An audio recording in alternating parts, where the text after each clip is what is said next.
Hello everyone, I am Devrat Singh and welcome you all in the series of Principle of Management. And today we are going to discuss our next topic which is roles of manager.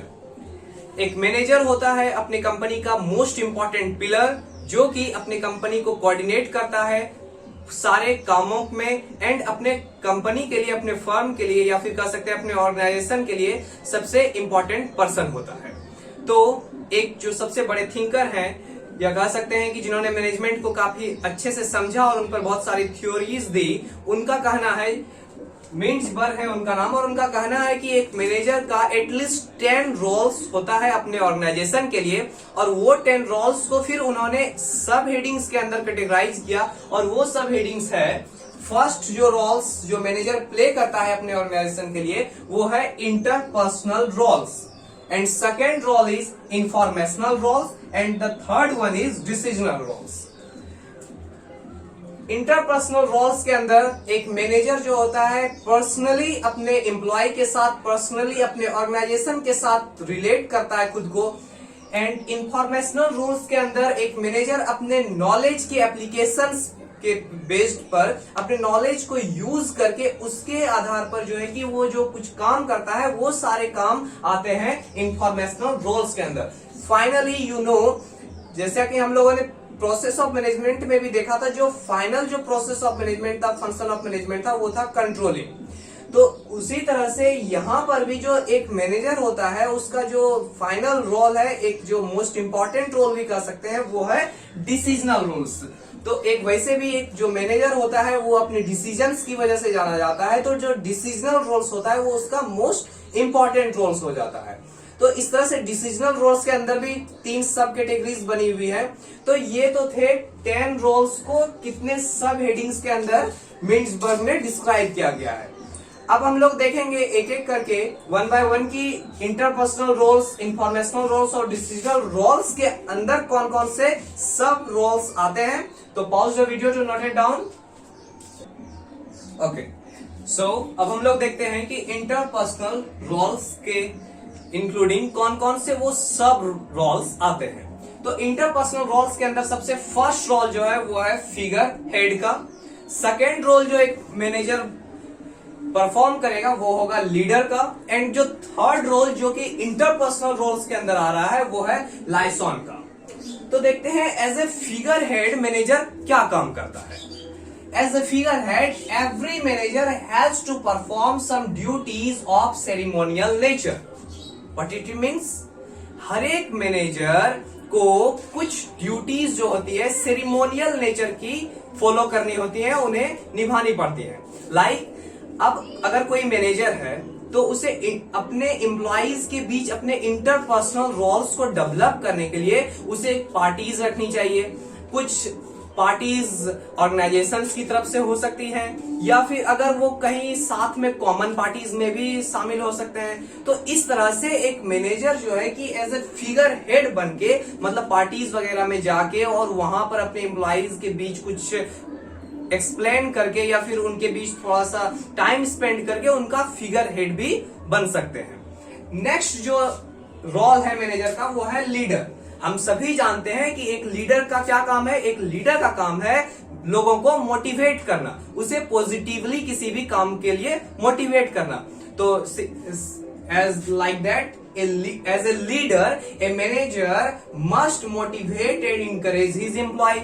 एक manager जो होगा वो भी अपने employ को motivate करेगा और encourage करेगा। तो ये तो था एक लीडर के तौर पर मैनेजर का रोल। अब देखते हैं एज ए लाइसॉन मैनेजर का क्या रोल है। Every manager must cultivate contact outside his vertical chain of command. What do you understand by the term vertical chain of command? Vertical chain of command का मतलब है कि as a senior manager, then फिर middle level manager, then फिर junior manager, then उसके नीचे supervisor, then उसके नीचे एम्प्लॉय। तो ये तो हो गया वर्टिकल चेन, ऑर्डर का वर्टिकल चेन और मैनेजर पावर्स, इन सब का वर्टिकल चेन। एक मैनेजर को कभी कभी अपने वर्टिकल चेन से बाहर निकल के भी एम्प्लॉय के साथ इंटरेक्ट करना चाहिए, जिससे उनका अपने एम्प्लॉय के साथ इंटरपर्सनल रिलेशन बेहतर हो पाएगा। तो ये तो था इंटरपर्सनल रोल्स क्या होते हैं मैनेजर के और उसको कैसे ये फॉलो करना चाहिए, कैसे रोल प्ले करना चाहिए। अब हम लोग प्रोसीड करेंगे। नेक्स्ट रोल जो होता है मैनेजर का वो है informational roles. So pause the video to note down. So proceed to our next important role which is informational roles. And informational roles के अंदर जो कुछ सब रोल्स आते हैं वो आते हैं सबसे पहले as a monitor, as a disseminator and as a spokesperson of an organization. तो सबसे पहले स्टार्ट करते हैं एज ए मॉनिटर। एक मैनेजर अपने ऑर्गेनाइजेशन के लिए क्या करता है? एज ए मॉनिटर वो अपने ऑर्गेनाइजेशन को स्कैन करता है। Scan is environment for information. Company में, ऑर्गेनाइजेशन में, फर्म में क्या चल रहा है, इस सारी चीजों की जानकारी को हासिल करने के लिए मॉनिटर पूरे ऑर्गेनाइजेशन को स्कैन करता है, उसके इन्वायरमेंट को स्कैन करता है एज ए मॉनिटर। मतलब देखने वाला, मॉनिटर करने वाला, नाप तौल करने वाला अपने कंपनी के लिए। क्लियर है ये एज ए मॉनिटर क्या करता है अब एक ऑर्गेनाइजेशन में। आगे बढ़ते हैं तो एज ए डिसेमिनेटर। एज ए डिसेमिनेटर जो रोल है एक मैनेजर का, डिसेमिनेटर के तौर पे क्या करता है कि he passes his privileged information directly to his subordinate. अपने सबऑर्डिनेट को, मतलब अपने से जो लोअर पोस्ट पर जो लोग हैं उनके पास पावर्स को ट्रांसफर करना। तो उनके पास पावर्स को ट्रांसफर करने का काम देखिए ये कब होता है। वैसे तो कोई भी लोग अपने पावर्स को अपने जूनियर्स को ट्रांसफर करना नहीं चाहते हैं, बट अगर कोई अच्छा एक मैनेजर है, अगर वो चाहता है कि अपना ऑर्गेनाइजेशन जल्दी जल्दी और स्मूथली ग्रो करे, तो उसके लिए वो चाहेगा कि कुछ कुछ जो पावर्स हैं जो कि अगर वो अपने सबऑर्डिनेट को ट्रांसफर कर दे तो उससे उसका टाइम भी बचेगा और ऑर्गेनाइजेशन को भी हेल्प मिलेगा। अब ये देखिए कैसे हो सकता है।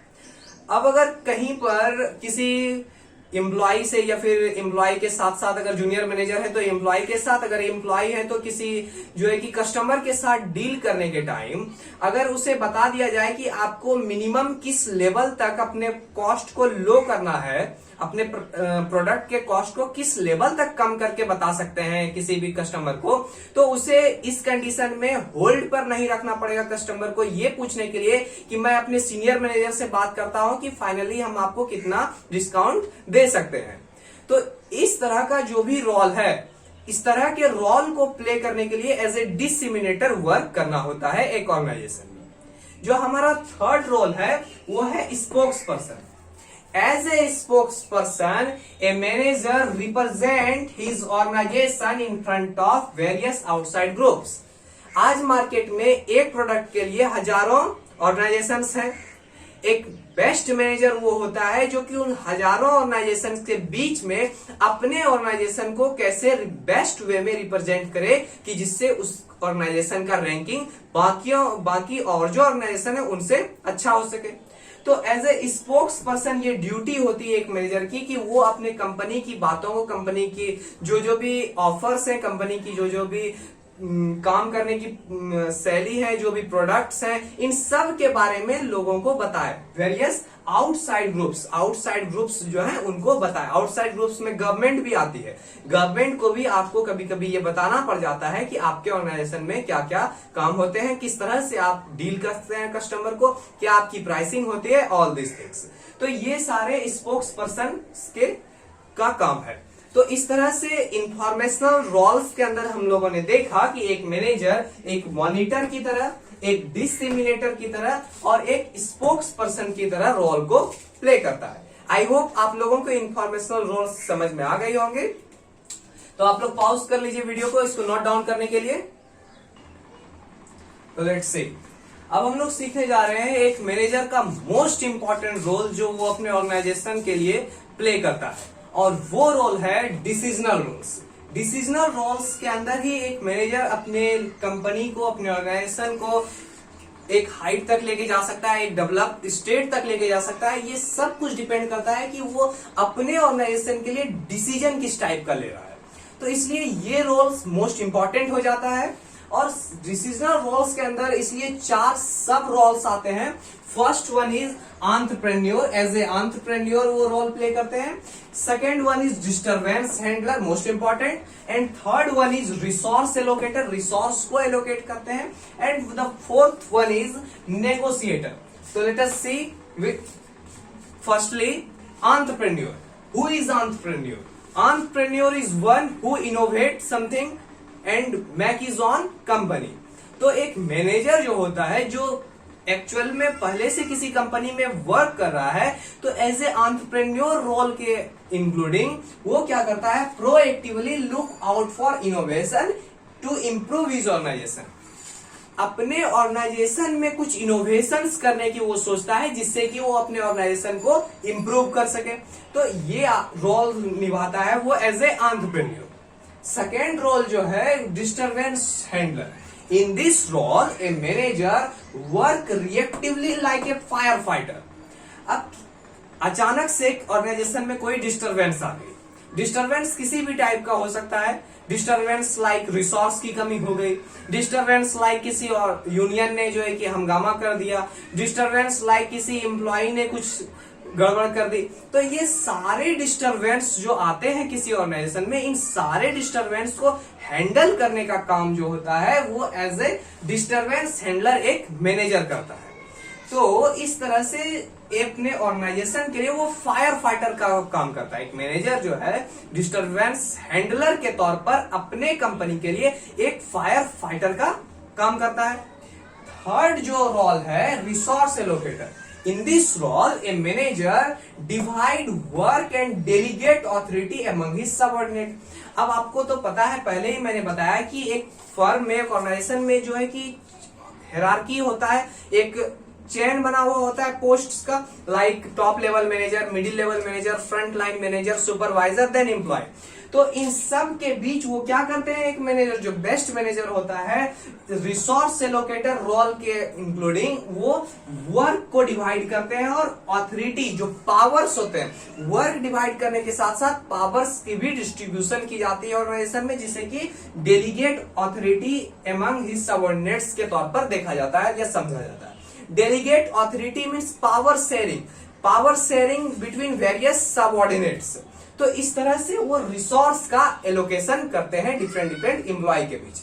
जो next role, last but not least, negotiator. एक मैनेजर जो होता है हर लेवल पे, चाहे वो टॉप लेवल मैनेजर हो, मिडिल लेवल मैनेजर हो या फ्रंट लाइन मैनेजर हो, हर लेवल के मैनेजर को जो है कि अपना एक कंसिडरेबल टाइम नेगोशिएशन के लिए देना होता है। जैसे कि आप एक कंडीशन एज्यूम कर लीजिए कि आपके ऑर्गेनाइजेशन में कुछ जो यूनियन लीडर्स है वो हंगामा कर दे, तो उस हंगामा को निपटने के लिए आपको जो है कि यूनियन लीडर से जाके साइड में जाके कुछ बातचीत करना पड़ेगा कि आपको क्या प्रॉब्लम्स है, आपकी प्रॉब्लम्स क्या है, हम लोग आपको उसको सॉर्ट आउट करते हैं, आप प्लीज जो है कि वर्क को ना रोकिए।